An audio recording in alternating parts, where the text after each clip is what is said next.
Durante as guerras da Iugoslávia, um dos grupos paramilitares mais cruéis ganharia uma reputação sombria: os Tigres de Arkan. Grupo fundado por hooligans do futebol sérvio e liderado por um gangster.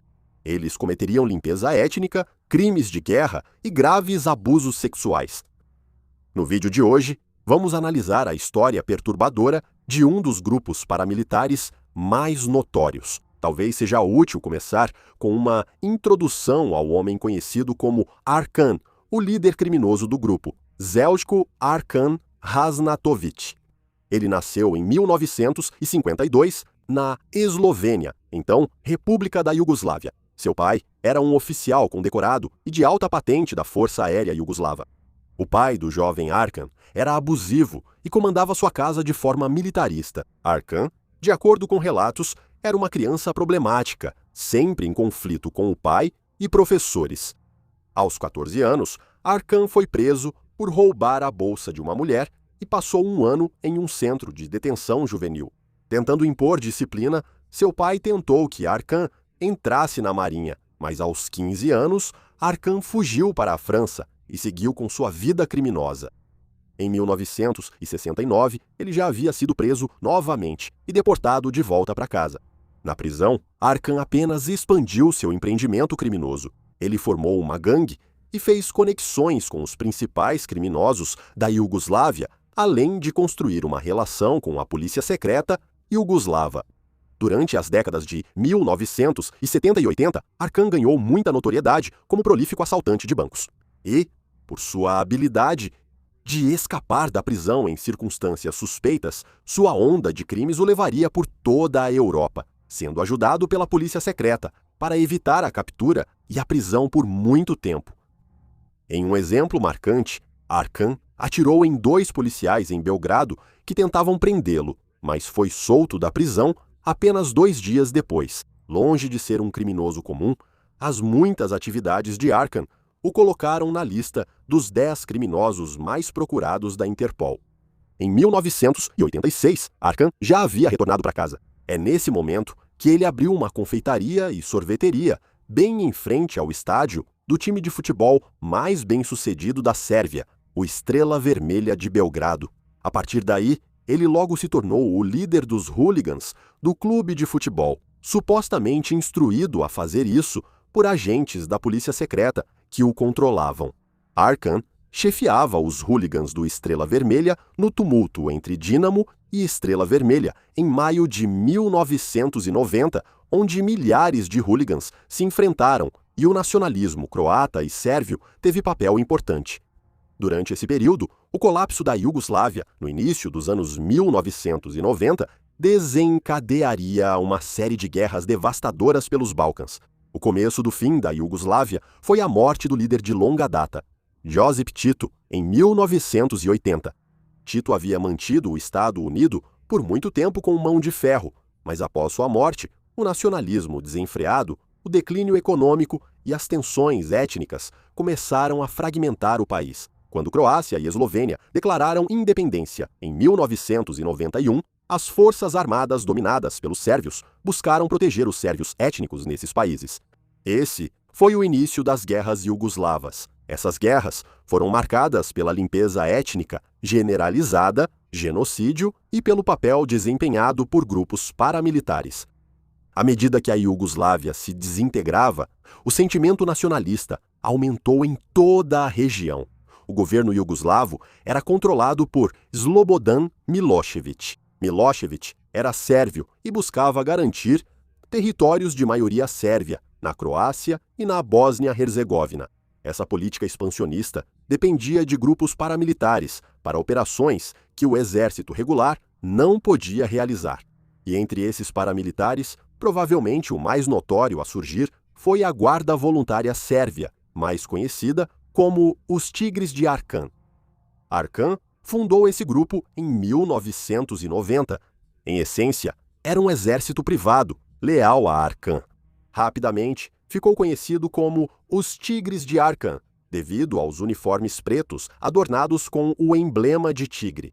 O grupo era composto principalmente por homens com antecedentes criminais, incluindo ex-presidiários, hooligans de futebol e militantes nacionalistas, homens que haviam trabalhado com Arkan durante seus anos de criminalidade. Alguns foram libertados da prisão sob a condição de se juntarem aos Tigres. Os Tigres de Arkan recebiam treinamento em campos secretos na Sérvia e tinham acesso a armas modernas, fornecidas secretamente por elementos do exército iugoslavo e da polícia. Os Tigres não recebiam um salário regular. Em vez disso, seu pagamento vinha na forma de saques e pilhagens.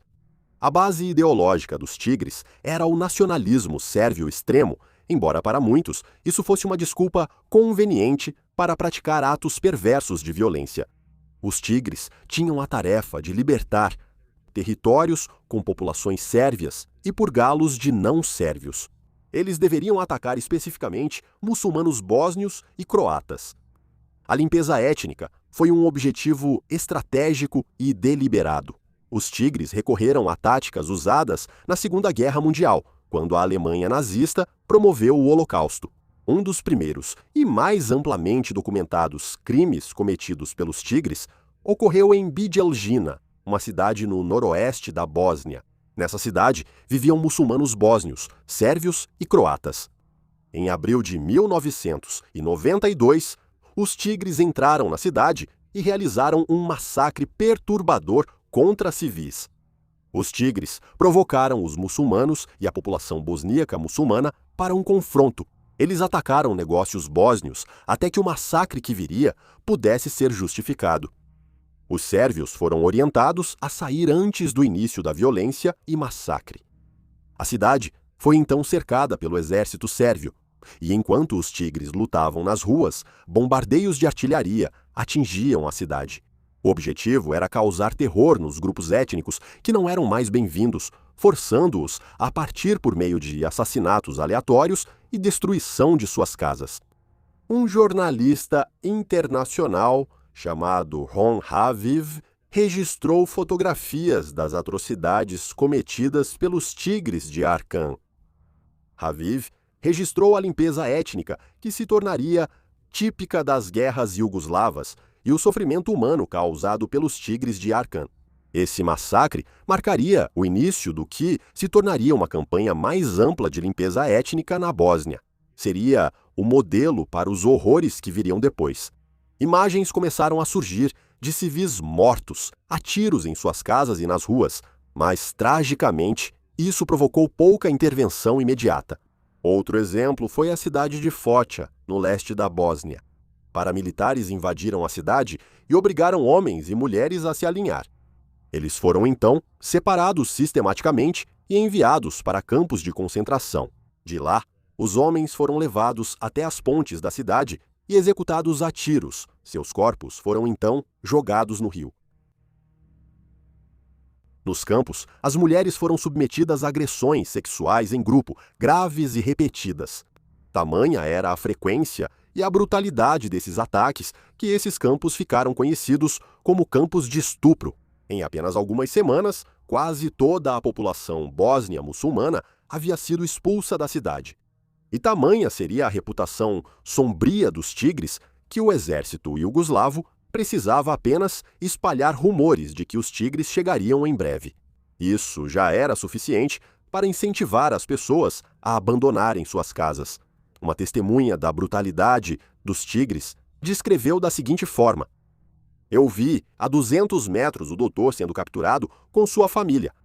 Ele foi amarrado a uma árvore, espancado, seu rosto foi cortado com facas e depois ele foi morto.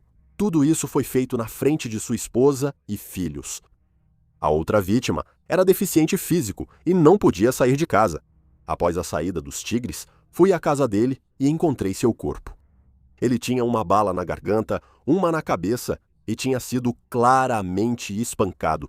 Encontrei a última vítima jogada em um riacho próximo. Os olhos dele tinham sido arrancados e as orelhas cortadas. O corpo dele estava muito retorcido e mutilado.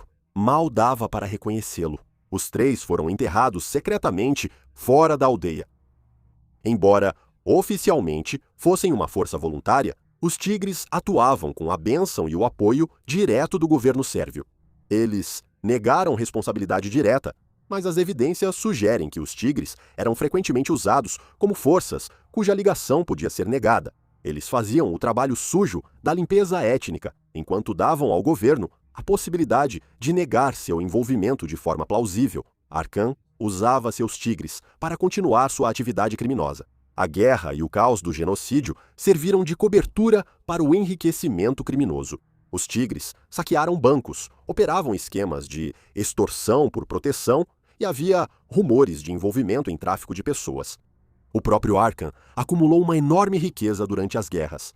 Ele usou seus lucros para construir negócios na Sérvia, incluindo um hotel de luxo, uma estação de rádio e empresas de segurança. Ele vivia em opulência, enquanto continuava comandando os tigres em sua campanha de limpeza étnica e administrava um império criminoso. Ao mesmo tempo, Arkin era promovido pela mídia sérvia como um herói nacionalista. Ele era frequentemente retratado como um patriota defendendo as terras sérvias e seu povo. Seu status de celebridade só aumentou em 1995, quando se casou com uma cantora pop sérvia.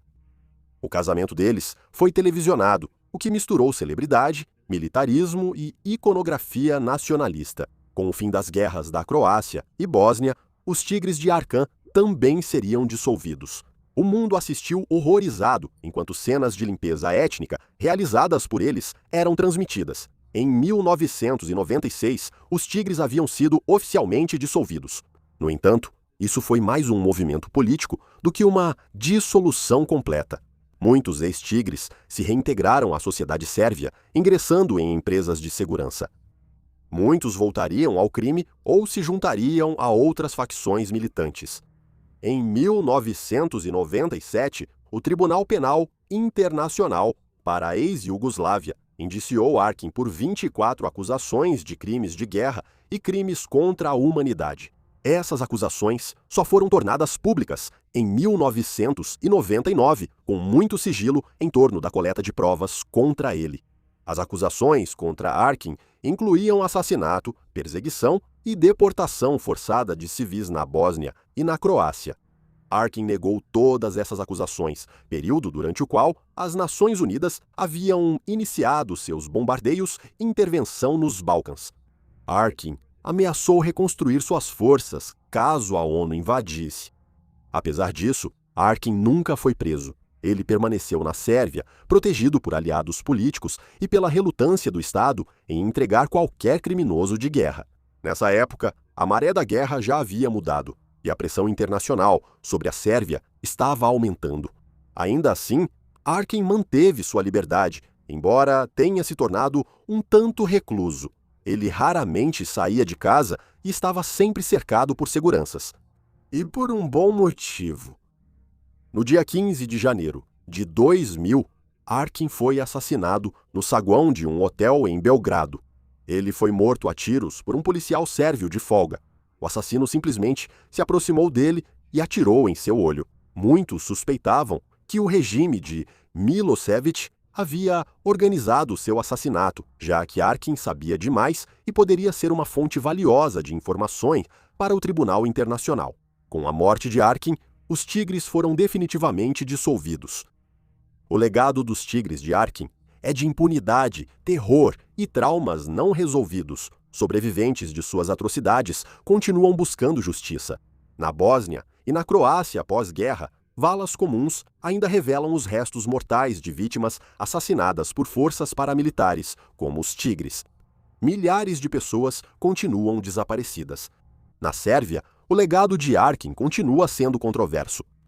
Ainda existem alguns nacionalistas que ainda o consideram um herói, apesar, ou talvez por causa, de seus muitos crimes. Sua imagem aparece em murais em Belgrado até hoje. Desde sua morte, apenas um membro dos Tigres enfrentou os tribunais internacionais. A história de Arkin é realmente perturbadora. No vácuo de poder causado pela dissolução da Iugoslávia, Arkin conseguiu montar um exército privado responsável por alguns dos piores crimes vistos na Europa desde a Segunda Guerra Mundial. Ele operava sob proteção do Estado, acumulou riqueza e fama, e morreu antes que pudesse enfrentar qualquer justiça de verdade.